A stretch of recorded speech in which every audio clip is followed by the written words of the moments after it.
Hello friends, आज हम एक नया टॉपिक शुरू करने वाले हैं जिसका नाम है बायोमोलिक्यूल्स। एक्चुअली ये अप्लाइड केमिस्ट्री का चैप्टर है और ये 4 मार्क्स का इसको वेटेज है, यानी कि इसका ये कंपलसरी वेटेज 4 मार्क्स का है। ठीक है, देखो बायोमोलिक्यूल्स होते क्या है, उससे पहले हम थोड़ा सा सेल को डिस्कस कर लेते हैं। जैसे कि आपको पता है कि सेल जो होते हैं वो बेसिक यूनिट होते हैं इन ऑल लिविंग ऑर्गेनिज्म। सभी लिविंग ऑर्गेनिज्म का एक हिस्सा होते हैं, बेसिक यूनिट होते हैं सेल। जो कि सेल जो है these are the very small but highly complicated structures. छोटे होते हैं लेकिन इनका स्ट्रक्चर बहुत कॉम्प्लिकेटेड होता है। So this cell contain a large number of lifeless molecules. ये जो सेल है these contain large number of lifeless molecules। ये जो lifeless molecules है ये कुछ particular fashion में combine होते हैं। is combined in a particular fashion to produce a complex substances। और एक particular fashion में combine होके एक complex substances produce करते हैं and these complex substances are helps to sustain life and produce identical daughter cell। यानी कि cell में जो भी lifeless molecules है वो combine होके कुछ complex substances generate कर रहे हैं और ये जो complex substances produce हो रहे हैं which helps to sustain life and produce identical daughter cell। Life को सस्टेन करने में या फिर आइडेंटिकल डॉटर सेल प्रोड्यूस करने में ये ही कॉम्प्लेक्स सब्सटेंसेस हेल्प करते हैं। लेकिन ये कॉम्प्लेक्स सब्सटेंसेस बन कहां से रहे हैं? तो जो भी सेल में लाइफलेस मॉलिक्यूल है वो कुछ पर्टिकुलर फैशन में कंबाइन होते हैं और इन कॉम्प्लेक्स सब्सटेंसेस को बनाते हैं। तो बायोमोलिक्यूल्स क्या होते हैं? तो देखो इसी से रिलेटेड है बायोमोलिक्यूल्स क्या होते हैं। तो बायोमोलिक्यूल्स भी लाइफलेस मॉलिक्यूल ही होते हैं। Biomolecules are lifeless molecules which combine in a specific manner to produce life और टू कंट्रोल बायोलॉजिकल रिएक्शंस। यानी कि जो बायोमोलिक्यूल है ये भी लाइफलेस मॉलिक्यूल्स ही है। lifeless molecules which combine in a specific manner to produce life produce करने के लिए या फिर to control the biological reactions को कंट्रोल करते हैं। जो भी लाइफलेस मॉलिक्यूल्स है वो एक पर्टिकुलर फैशन में कंबाइन होके उसी को हम कहते हैं बायोमोलिक्यूल्स। तो बायोमोलिक्यूल की डेफिनेशन आप नोट कर लीजिएगा। Biomolecules are lifeless molecules which combine in a specific manner to produce life or to control biological reactions। अब जो ये बायोमोलिक्यूल है ये सिंपल मॉलिक्यूल्स भी हो सकते हैं या फिर मैक्रोमोलिक्यूल्स भी हो सकते हैं। सिंपल और मैक्रोमोलिक्यूल्स। सिंपल और macromolecules. Some common examples are, देखो कुछ कॉमन बायोमोलिक्यूल्स के एग्जांपल्स हैं carbohydrates, proteins, lipids. Carbohydrates, proteins, lipids, nucleic acids, enzymes etc। देखो जो बहुत कॉमन है carbohydrates, proteins, lipids, nucleic acids या फिर enzymes. In addition to these biomolecules some simple molecules like water, mineral salt, vitamins, hormones also play an important role in a function of organism। इनके अलावा भी कुछ simple molecules है जैसे कि water है, मिनरल सॉल्ट है, विटामिन्स है, हार्मोन्स है, वो भी एक इंपॉर्टेंट रोल प्ले करते हैं in a proper functioning of the organism. तो देखो आपको पता है कार्बोहाइड्रेट्स जो है ये तो चीफ कंस्टिट्यूएंट्स हैं हमारी डाइट का and also the major source of energy. ठीक है, कार्बोहाइड्रेट्स डेली हमारे जो डाइट है उसमें होता है और ये एक मेन यानी कि मेजर सोर्स है हमारे लिए एनर्जी का। इसके अलावा जो प्रोटीन्स है, ये प्रोटीन्स नाइट्रोजिनस सब्सटेंसेस होते हैं। Proteins are the nitrogenous substances and play variety of role, बहुत सारे रोल ये प्ले कर सकते हैं। जैसे कि इंपॉर्टेंट कंपोनेंट्स है हमारे हेयर के, स्किन के, मसल्स के, नेल के, और वैरायटी ऑफ रोल प्ले करते हैं। कुछ RNA and DNA are present in the nucleus of the cell. RNA and DNA are present in the nucleus of cell and responsible for a strong genetic characteristics and also synthesis of proteins। जो DNA, RNA cell के nucleus में presents होते हैं वो responsible है genetic characters के लिए and also for the synthesis of proteins. ठीक है, तो ये कुछ इसका इंट्रोडक्टरी पार्ट है। अब देखिए सबसे पहले सेल्स सभी लिविंग ऑर्गेनिज्म का बेसिक यूनिट होता है, वो लाइफलेस मॉलिक्यूल्स कंटेन करता है जो कि एक पर्टिकुलर फैशन में कंबाइन होते हैं एंड कॉम्प्लेक्स सब्सटेंसेस को जनरेट कर देते हैं। That complex substances are help to sustain life and also produce the identical daughter cell. Biomolecules भी वही है। Biomolecules are the lifeless molecules which combine in a particular fashion to produce life और to control the biological reactions. जैसे कि examples में हमने लिखे हैं carbohydrates, proteins, lipid, nucleic acids and enzymes. इनके अलावा कुछ सिंपल मॉलिक्यूल्स जैसे कि वाटर्स है, मिनरल सॉल्ट है, विटामिन्स, हार्मोन्स, ये भी हमारी लाइफ यानी कि जो ऑर्गेनिज्म के प्रॉपर फंक्शनिंग है उसमें हेल्प करते हैं। और आपको पता है कार्बोहाइड्रेट्स हमारे डाइट का चीफ कंस्टिट्यूएंट्स है और मेजर सोर्स है एनर्जी का। इसके अलावा ये जो प्रोटीन्स होते हैं, proteins, lipids, nucleic acids, enzyme, यही हम इस चैप्टर में पढ़ने वाले हैं। तो सबसे पहले शुरू करते हैं कार्बोहाइड्रेट्स से। डिटेल्स में कार्बोहाइड्रेट्स पढ़ेंगे, बाकी के अकॉर्डिंग टू सिलेबस जो भी है वो पढ़ेंगे। ठीक है, तो चलिए शुरू करते हैं सबसे पहले कार्बोहाइड्रेट्स। तो चलिए देखते हैं पहले कार्बोहाइड्रेट्स। देखो सबसे पहले कार्बोहाइड्रेट्स क्या होते हैं। अर्लियर में इनको हाइड्रेट्स ऑफ कार्बन कंसिडर करते थे या फिर समझते थे कि ये हाइड्रेट्स है कार्बन की। उसकी वजह ये थी कि इनका जो मॉलिक्यूलर फार्मूला है, मॉलिक्यूलर फार्मूला CxH2OY कुछ इस तरह से आता था। तो शुरू में इनको समझते थे कि इनमें कार्बन जो है it is surrounded by the water molecules.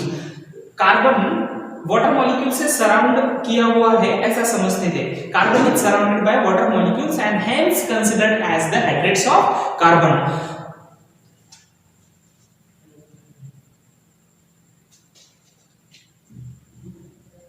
Earlier considered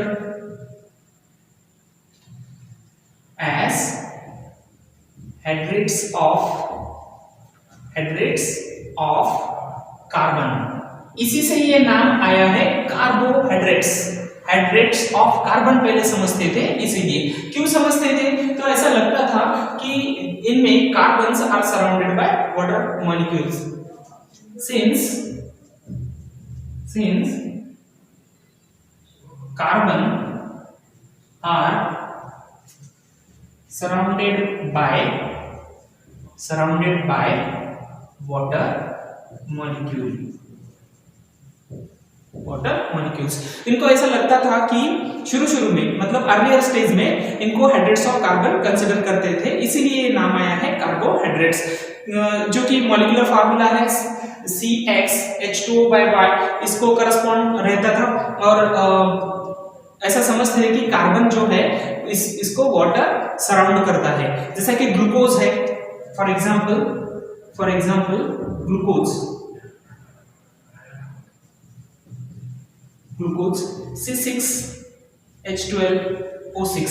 देखो इसको हम कुछ इस तरह से लिख सकते हैं as C6H2O6 C6H2O6। अब ये किस तरह से हो गया? ये 6 कार्बन है और 6 वाटर मॉलिक्यूल इसको सराउंड करते हैं कुछ इस तरह से, करस्पॉन्डिंग टू दिस फार्मूला। ठीक है, इसके बाद सुक्रोज सुक्रोज का भी कुछ इसी तरह से आएगा C12H22O11 C12H2O11। ठीक है, तो इस तरह से कंसिडर करते थे कि ये जो है, ये जो कार्बन है इसको इतने वाटर मॉलिक्यूल सराउंड करते हैं, या फिर ग्लूकोज में 6 कार्बन को 6 वाटर मॉलिक्यूल सराउंड करते हैं। तो इस तरह से इस फार्मूला में बैठते थे, इसीलिए इनको कहते थे कि hydrates of carbon, and therefore ये नाम आया था इसको कार्बोहाइड्रेट्स। लेकिन बाद में पता चला कि ऐसा नहीं है। Later on study shows that these are not the hydrates of carbon, not a hydrate of carbon, because they did not contain free water molecules. इनमें फ्री वाटर मॉलिक्यूल नहीं होता। लेटर ऑन स्टडी ने ये बता दिया कि इनमें free water molecule होता ही नहीं है। तो अगर फ्री वाटर मॉलिक्यूल नहीं है तो इसका मतलब है वाटर मॉलिक्यूल उनको सराउंड नहीं करता। सिमिलरली दूसरा भी एक रीजन है कि कुछ जो कंपाउंड्स है जो कि इस फार्मूला में बैठते हैं लेकिन वो कार्बोहाइड्रेट्स नहीं है। फार्मूला में बैठते हैं लेकिन कार्बोहाइड्रेट्स नहीं है, और कुछ ऐसे भी हैं जो फार्मूला में नहीं बैठते फिर भी कार्बोहाइड्रेट्स है। दैट मींस ये जो फार्मूला के बेसिस पे या फिर कार्बन को वाटर मॉलिक्यूल सराउंड करते हैं, इसीलिए हम इनको कार्बोहाइड्रेट्स कहेंगे। इस बेसिस पे जो डेफिनेशन किया गया था वो करेक्ट नहीं था, मतलब these are not the hydrates of carbon, क्योंकि इनमें फ्री वाटर मॉलिक्यूल नहीं होता, जो कि बाद में स्टडी ने प्रूव कर दिया। तो हम अलग से इसको डिफाइन करेंगे बाद में। तो देखो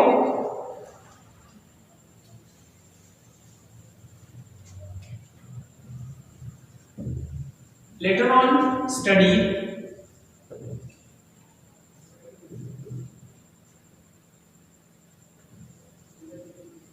shows that these are not hydrates of carbon because they did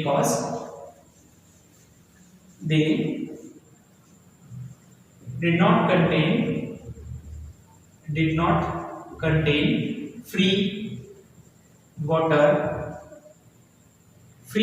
इनमें फ्री वाटर प्रेजेंट नहीं होता, इसीलिए हाइड्रेट्स ऑफ कार्बन नहीं है। सिमिलरली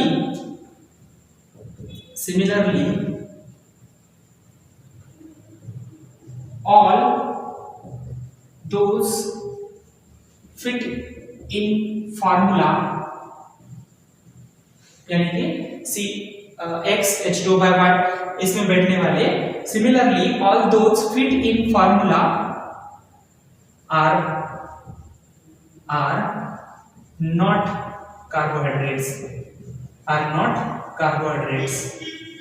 for example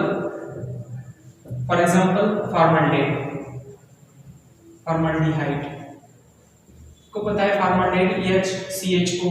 देखो इसको हम फार्मूला में कुछ इस तरह से लिख सकते हैं, CH2O लिख सकते हैं, लेकिन ये फार्मूला में तो बैठता है लेकिन ये कार्बोहाइड्रेट्स नहीं है। इसके बाद एसिटिक एसिड CS3COOH, देखो ये भी C2H2O/2, ये भी फार्मूला में बैठता है लेकिन फिर भी ये कार्बोहाइड्रेट्स नहीं है। तो कुछ ऐसे थे कि जो फार्मूला में तो बैठते थे लेकिन वो कार्बोहाइड्रेट्स नहीं थे, और कुछ ऐसे भी है, इसके अलावा कुछ ऐसे भी है, those are not fit in formula but carbohydrates, some not fit in formula but carbohydrates, for example rhamnose। देखो ये जो रैमनोज है C6H12O5,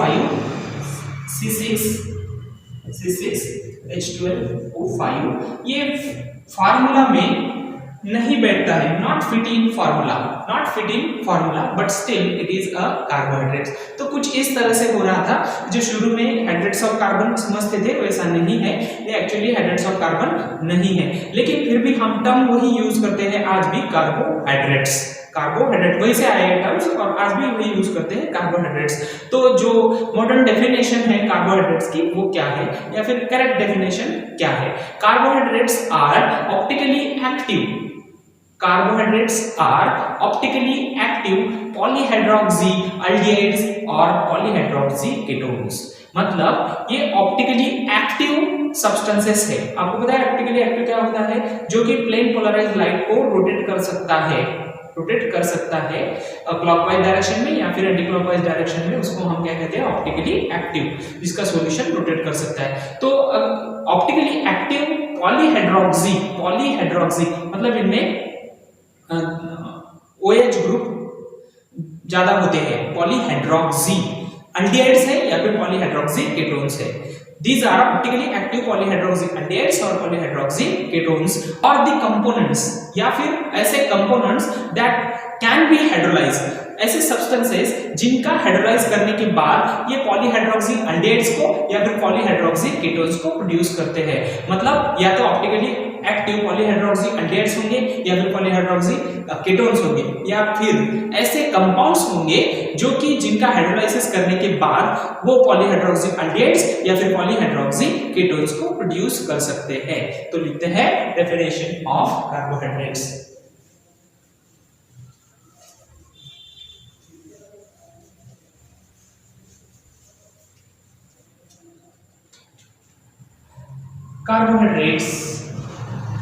Carbohydrates are optically active polyhydroxy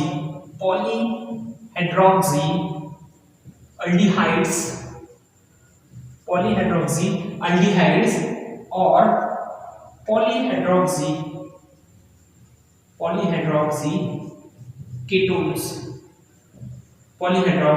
ketones or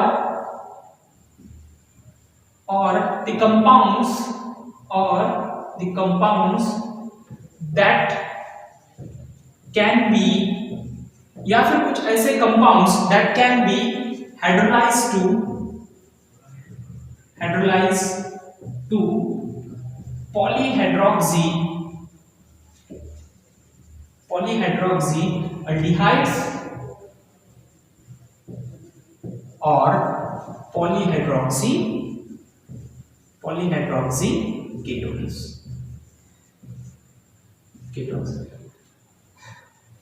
कुछ इस तरह से, ठीक है।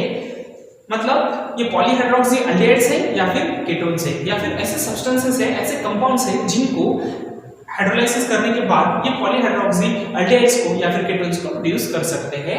ये है डेफिनेशन ऑफ कार्बोहाइड्रेट्स।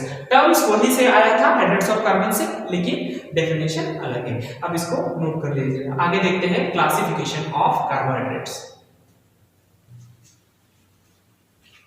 देखिए क्लासिफिकेशन ऑफ कार्बोहाइड्रेट्स को हम कैसे क्लासिफाई कर सकते हैं। तो देखिए कार्बोहाइड्रेट्स को हम डिफरेंट तरीके से क्लासिफाई कर सकते हैं। मतलब on the basis of hydrolysis कर सकते हैं, on the basis of solubility कर सकते हैं and on the basis of reducing property कर सकते हैं। तो सभी देखते हैं, जो मेजर है वो है on the basis of hydrolysis. तो carbohydrates classify on the basis of hydrolysis, मतलब हाइड्रोलाइसिस करने के बाद क्या प्रोड्यूस करते हैं उस बेसिस पे, on the basis of hydrolysis. तो देखो इनको दो कैटेगरी में हम क्लासिफाई कर सकते हैं on the basis of hydrolysis. Number 1 जो है वो है simple carbohydrates. Number 1 simple carbohydrates. जो सिंपल कार्बोहाइड्रेट्स है मतलब ये बेसिक यूनिट्स है कार्बोहाइड्रेट्स का, तो इनको हम मोनोसैकेराइड्स कहते हैं। Monosaccharides,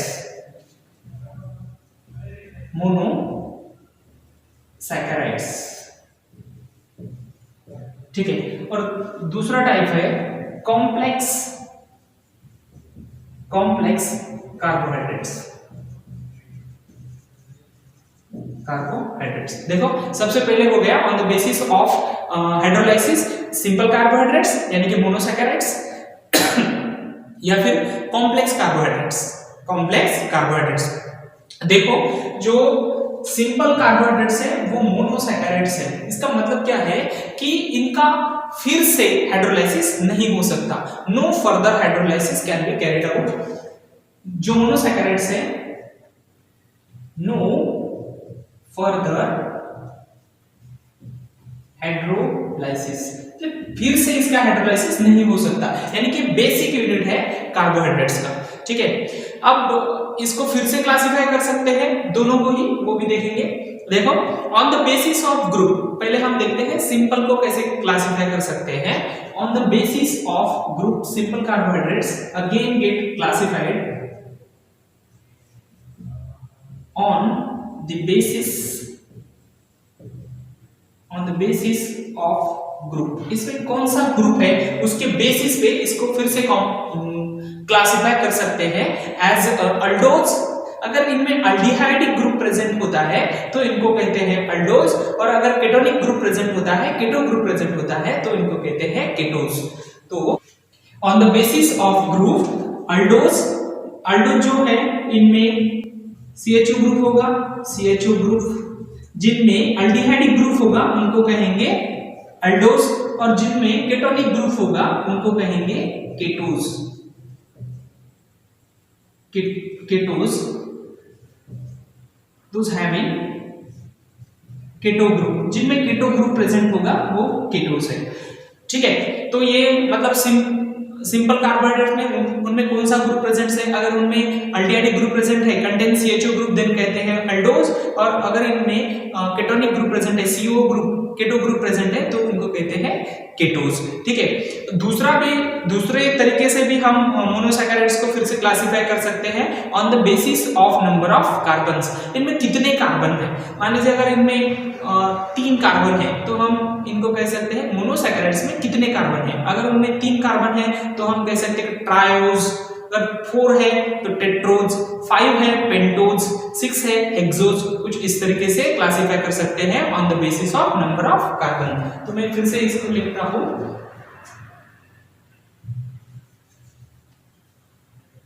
monosaccharides on the basis of number of carbon. Carbon के बेस पे इनको फिर से क्लासिफाई कर सकते हैं एज ट्रायोज इफ 3 कार्बन, अगर 3 कार्बन है तो टेट्रोज, अगर 4 कार्बन है तो पेंटोज, अगर 5 कार्बन है तो, या फिर हेक्सोज अगर 6 कार्बन है तो। कुछ इस तरीके से मतलब मोनोसैकेराइड्स को आप 2 तरीके से क्लासिफाई कर सकते हैं on the basis of group. उनमें कौन सा ग्रुप है, अल्डिहाइडिक ग्रुप है तो अल्डोज है, केटोनिक ग्रुप है, केटो ग्रुप है तो केटोज है, या फिर on the basis of number of carbon, इसमें कितने कार्बन है। अगर 3 कार्बन है तो ट्रायोज, 4 है टेट्रोज, 5 है पेंटोज, 6 है हेक्सोज। कुछ इस तरीके से। अब देखो मान लीजिएगा ऐसा है कि इसमें अल्डिहाइडिक ग्रुप प्रेजेंट है और 3 कार्बन है तो हम बोलेंगे अल्डोट्रायोज, अल्डोट्रायोज या फिर अल्डोटेट्रोज। कुछ इस तरीके से। अगर केटोनिक ग्रुप प्रेजेंट है तो केटोट्रायोज या फिर केटोटेट्रोज। कुछ इस तरीके से इनका यूपीएससी नोमेनक्लेचर आता है। तो देखो समझ में आया होगा, बहुत सिंपल है। ये सिंपल कार्बोहाइड्रेट्स यानी कि मोनोसैकेराइड्स है जिनका फिर से हाइड्रोलाइसिस नहीं हो सकता, मतलब जो फाइनल यूनिट बचेंगे हाइड्रोलाइसिस करने के बाद वो मोनोसैकेराइड्स है। मोनोसैकेराइड्स, जो मोनोसैकेराइड्स है उनका फिर से हाइड्रोलाइसिस नहीं होगा। तो ये जो मोनोसैकेराइड्स है इनमें जो ग्रुप प्रेजेंट है वो ग्रुप हमारे समझ में आता है। अगर CHO ग्रुप है तो हम कहेंगे कि ये अल्डोज है, या फिर केटो ग्रुप है तो कहेंगे केटोज है। अब उनमें कितने कार्बन है वो भी काउंट करके पता चलेंगे। तो काउंट करने के बाद अगर 3 आते हैं तो ट्रायोज, 4 आते हैं तो टेट्रोज, कुछ इस तरीके से पेंटोज एंड हेक्सोज। तो इस तरीके से क्लासिफिकेशन होता है। बाद में देखो जो कॉम्प्लेक्स कार्बोहाइड्रेट्स है उनका क्या, उनमें 2 क्लास आते हैं, एक है ओलिगोसैकेराइड्स एंड दूसरा है पॉलीसैकेराइड्स। तो इनको भी क्लासिफाई कर सकते हैं एज ओलिगोसैकेराइड्स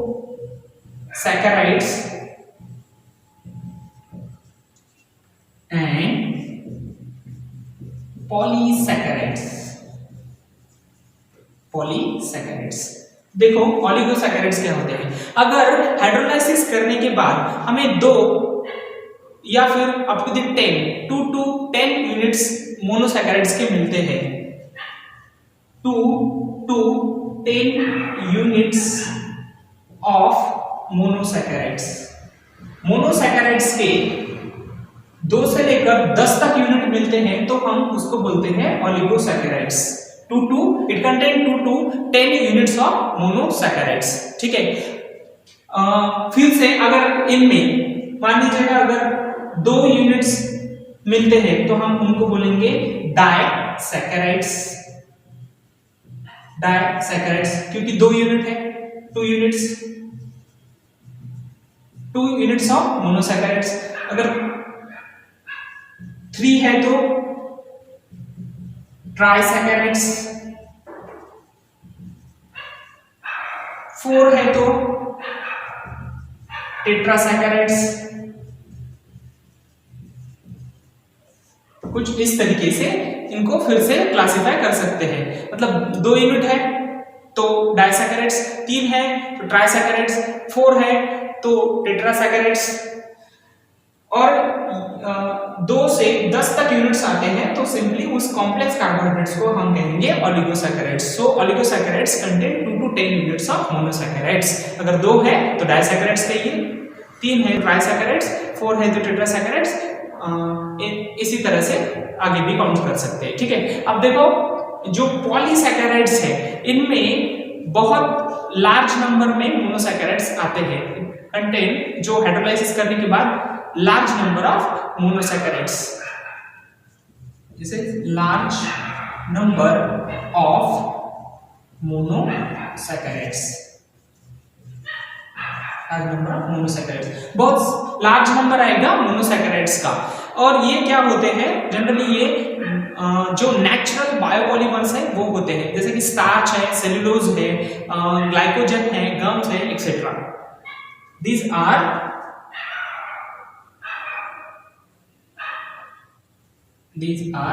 natural बायोपॉलीमर। ये नेचुरल बायोपॉलीमर्स है। For example starch, cellulose, glycogen,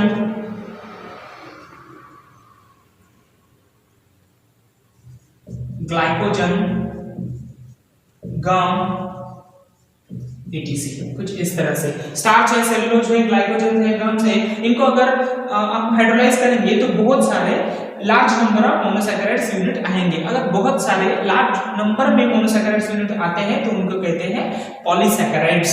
अगर 2 से 10 तक आते हैं तो उनको कहते हैं ओलिगोसैकेराइड्स। तो ये दोनों ही कॉम्प्लेक्स कार्बोहाइड्रेट्स है। ठीक है, तो सिंपल कुछ इस तरीके से आएगा और कॉम्प्लेक्स कुछ इस तरीके से आएंगे on the basis of hydrolysis. कौन से बेसिस पे? हाइड्रोलाइसिस के बेसिस पे हम इस तरह से क्लासिफाई कर सकते हैं। फिर आगे देखते हैं classification on the basis of solubility. अब कार्बोहाइड्रेट्स को हम सोल्यूबिलिटी के बेस पे भी क्लासिफाई कर सकते हैं on the basis of solubility. ये 2 क्लास में आएंगे, एक होगा शुगर, दूसरा है नॉन शुगर। ठीक है, तो पहले इसको नोट करो, बाद में वो आगे का देखते हैं।